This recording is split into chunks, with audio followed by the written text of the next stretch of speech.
The sound. The sound. The sound of. The sound of North Yorkshire. And all the music. The music you love. The music you love. BBC Radio York. It is a Sunday morning. It's Sarah with you until 2. And of course, today, the sort of day that you can really delight in the natural world, the amazing outdoors, and of course, getting out and about with the family in North Yorkshire. We are now into September. How did that happen? Possibly an idea, obviously not with a recent heat wave, but obviously the weather is going to change a little bit over the coming weeks and months. So maybe let's get something in mind for one of those wet weekends that will definitely arrive. So how about combining the outdoors with a good book aimed at the youngest in your family to teach them all about the beautiful world around them? This month, a new book is out from a York author that does just that. It's called Betsy Buglove Saves the Bees. It's by Catherine Jacob. Before we talk to Catherine, let's hear the start of the book. Are you sitting comfortably?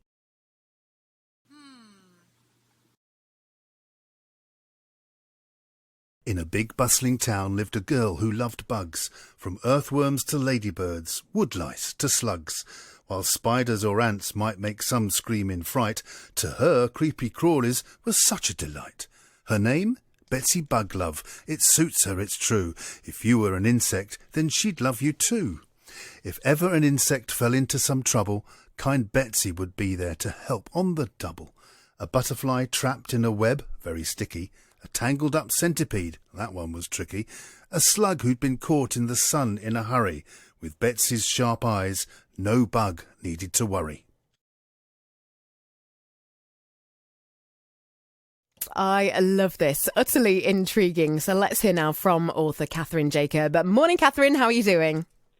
Morning, Sarah. That was beautifully read. Can I have them to the audiobook, maybe? That's great. Well, I think Richard, who read that out, is definitely in the market for a bit of audiobook reading. Wonderful. It is. I've got a copy of the book here. Utterly gorgeous. How did you get the idea for Betsy? Where did it come from? Well, as well as being a children's writer, I'm also a mum of 3. So I've got 3 kids, 11, 9 and 5 is my youngest. But Betsy Buglove, I first had the idea for when my eldest child was 5 years old, about 6 years ago. And she was one of those children, like all mine are actually, and lots of them are, with her nose always buried under rocks, looking for woodlice, making woodlice families, saving, butterflies that were in peril. And she always wanted a magic magnifying glass. She used to say, Mama, I wish I could talk to bugs and they could talk to me so I could know what they're thinking. And the idea for Betsy Buglove was born. A lot of my stories I do write for my children, and Betsy Buglove was one of them. But the other, I guess the Betsy Buglove Saves the Bees concept came from, I was an environment correspondent for some time, before my children were born, actually. And I did lots of lovely, lovely stories in lots of parts of the world, but particularly the issue of bees and their dwindling numbers came up a lot. And it was always something that I really wanted to write about. So, yeah, combining a story for my child or children and bees was where Betsy Buglove came about. I've been having a quick flick through because I got in ever so slightly late this morning, and I've been having a read through the book. Betsy, obviously, with her magical glass. And I love the fact that you've got a little character called Stan in here who's a little bit wary of the bugs and the creepy crawlies. But Betsy helps him. And I think my favourite line that I've discovered in the book, I'll help you, Stan said, to let everyone know that it's really important to let gardens grow. I love that. Utterly gorgeous. And it's a really good message. And I was looking at my lawn yesterday thinking, I really should cut it. But actually, it's really, really good for the bees. Yeah, that's right. Bees love long grass and wildflowers and, the more the merrier. So if you can you can maybe cut it if you want it to look a bit nicer. But you can also leave, for example, a patch, can't you, in the corner of your garden or under a tree or whatever. And the bees will love that, and the moths and the butterflies. So, yeah, let your gardens grow.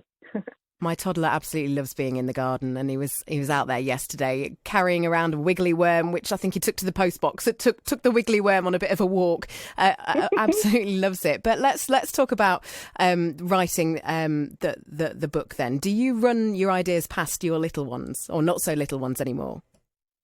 I do. Well, my littlest is still 5, so it's quite nice, actually. I've got a good age range because I tend, the current book I'm working on is actually slightly older children, so more the older end.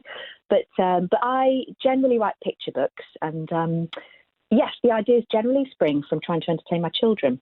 I love to write in rhyme, so Betsy Buglove is a rhyming picture book, and there's nothing more satisfying for me as a writer than to get a really perfect sort of rhyme and rhythm going in a book, which obviously makes it really easy for the reader, whether that's parents or grandparents or teachers, whoever it might be, to have a lovely experience with their child reading the book. So I'm quite a stickler for perfect rhyme and rhythm in my books. But yeah, I mean, my children, they love nature, they love spooky stuff, around the age of picture book age, sort of, 3 to 10. So sometimes they'll help me. Sometimes they'll help me with the rhymes, which is quite nice, kind of giving ideas. So it's thinking in the mind of a child, really. And luckily for me, I'm quite, I wouldn't say childish, but maybe childlike in some ways, in the way I think and my imagination. So, it's a really fun process. And as I say, picture books, rhyming picture books, are my favourite thing. Well, I have to say, looking at the facts in the first couple of pages, I had no idea houseflies can walk upside down. A grasshopper's ears are on its tummy. I mean, there's some good facts for parents as well, because I guess you know what it's like. You end up reading the same book time and time and time and time again. We're currently on reading number 350 of Spinderella, which is a brilliant book. But when you've read something so many times, you know it off by heart. But to have something a little different like these facts, it just really, it helps the parents as well, I think. It absolutely does. And in fact, teachers as well have really embraced Betsy across the UK, really, because it's a sort of a hybrid Betsy Buglove of, essentially, I wrote it as a lovely story, but in it, we've packed in loads and loads of facts about insects, creepy crawlies, bees particularly, and pollinators. So it takes a lot of boxes for teachers in that we've never intended to. We write a story, you write it for your child, and that's lovely. But the reaction from classrooms has just been wonderful because, there's so much in it. And of course, I'm very, very lucky to work with Lucy Fleming on this book, the illustrator, who I'm sure you'll agree. I mean, her illustrations are just, gorgeous, sumptuous, detailed. There's loads of real life illustration in there that children can look at and name. She's a real big nature lover herself. She loves drawing in her garden, sitting with her cat. They'll be able to spot all the different creatures and name them, and even the different flowers, the types of flowers, true to life and things. So, and some brilliant facts at the beginning and end, because I think that's really important. When you get a picture book, you want to feel like you've had a really fulfilling, lovely experience. You don't want to just sort of finish it in 3 minutes and think, oh, well, there you go, put that back on the shelf, back in the library. And that for me is super important. So hopefully there's a lot that children and their grown-ups can get out of Betsy Buglove.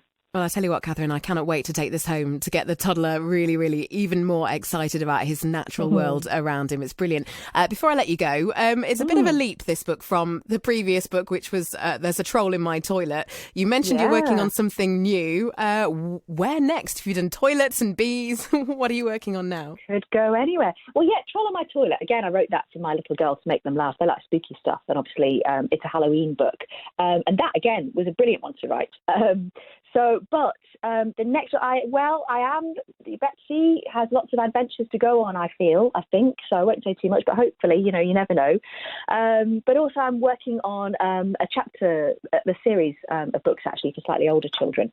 Again, with an animal theme. I can't reveal too much, but the first one comes out next year, book one, for 6 to 10-year-olds. So that's really lovely and exciting because that's around the age of my older girls. And I just am constantly writing, coming up with ideas. There's another one that is all about fairy tales and things that might be coming this way soon. So there's lots and lots of lovely things happening in the world of my slightly crazy imagination. Well, thank you, Catherine, for taking some time out of your slightly crazy imagination time to talk to us this morning. An absolute pleasure. I wish you all the best with the books. And if it's called Betsy Buglove Saves the Bees from Catherine Jacob. I cannot wait to take this home to the almost 3-year-old now because he's so utterly bonkers about the garden and his bees and his insects. Gorgeous. Betsy Buglove Saves the Bees. Really, really good to chat to Catherine. You're listening to BBC Radio York.